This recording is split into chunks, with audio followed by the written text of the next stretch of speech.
$7 for these packs here. I don't know. What do you guys think? Worth it?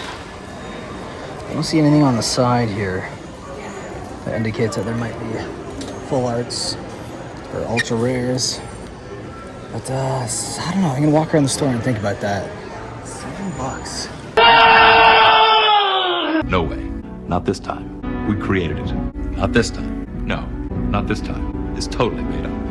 Doesn't anyone notice this? I feel like I'm taking crazy pills!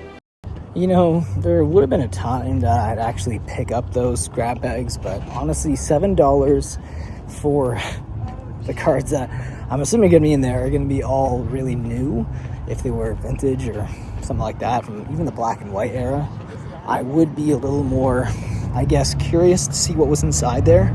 But honestly, I've been burned so much lately at Valley Village trying to find Pokemon cards that I left them. Also, there was no indication that there might have been ultra rares or better in there. They all were yellow across the line on the side. That's all you saw, yellow, so you knew it was just pretty much bulk being repacked for $7, which is, I guess, the price of booster packs.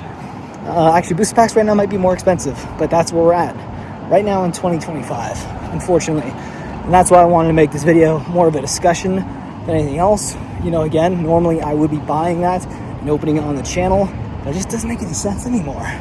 It just doesn't make any freaking sense anymore because you can't find Pokemon anywhere. So people, they're just saying, you know, screw it. Even like if you're with your kids and you're a parent and they see Pokemon, they're screaming, they want Pokemon cards, they want Pokemon. They're all excited.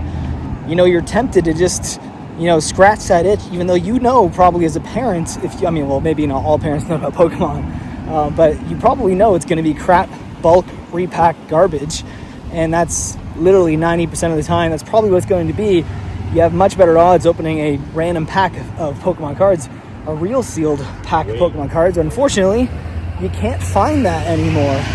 So you kind of have to assess your options, and sometimes your best option, if you're a parent, is to grab those stupid grab bags. And that's what really bugs me. That's what I want to talk about, is that it's kind of a shady practice that a lot of thrift stores do, and even vendors do at like toy shows or card shows. The repack is brutal. And to think that they pretend like, oh, we don't know any of the value of the cards or anything like that, which is complete horseshit, because they literally hire people in the back to look up prices of certain things, and then if they, you know, are worth a lot of money, they usually end up going in a display case at a thrift store like Valley Village. So there's no way in hell people aren't going through all the Pokemon cards that are donated there and checking to see if there's anything really valuable that they can throw into, you know, the display shelf for people to, you know, try their luck there. But again, Valley Villages and thrift stores, they don't really understand, you know, the value of mint cards, near mint cards, moderate play, and all that. The value of Pokemon cards skews so heavily, especially the older they are, based on condition. And luckily for them, I'm pretty sure all of those cards are, you know, really new, probably Sword and Shield era cards, maybe some Sun and Moon era cards, but it looked like Sword and Shield from the looks of it.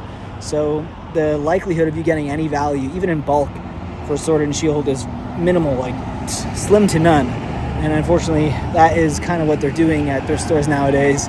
You see these repacks, honestly, stay away from them. This is where we're at again, but if you see these repacks, I would implore you guys to just hold off. Try to find packs of Pokemon cards somewhere. Maybe if you're lucky at a Walmart or a Target where you can pay closer to MSRP.